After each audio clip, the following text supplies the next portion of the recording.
The best coffee always starts at the plantation, such as this one here in Costa Rica. After an introductory talk, we set off into the plantation.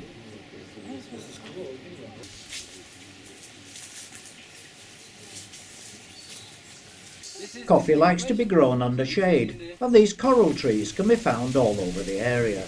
We were told how different tasks had to be carried out at different phases of the moon.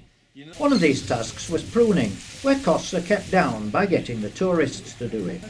Not gentle. All around the site were attractive rainbow eucalyptus trees. We then went to see the production process. Coffee is a fruit with a soft outside and a seed which is known as the bean. This mill separates the pulp from the bean. The next step is to dry the bean and remove the skin. We are going to export like this. The beans are then roasted and cooled before going into the grinding and packaging machines.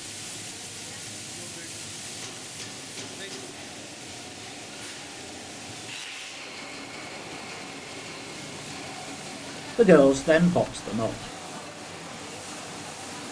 The coffee, together with other souvenirs, can be bought in the shop. Here you can also sample coffee liqueur.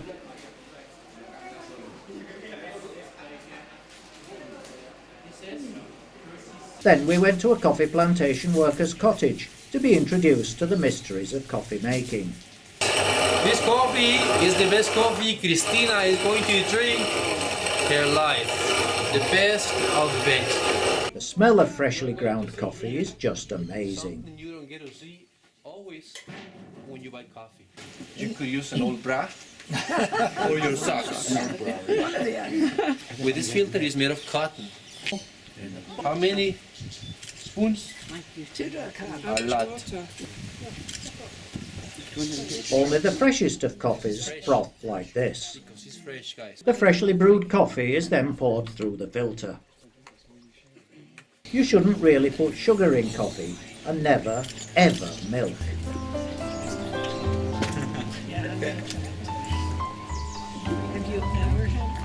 We all toasted the end of a successful tour with coffee.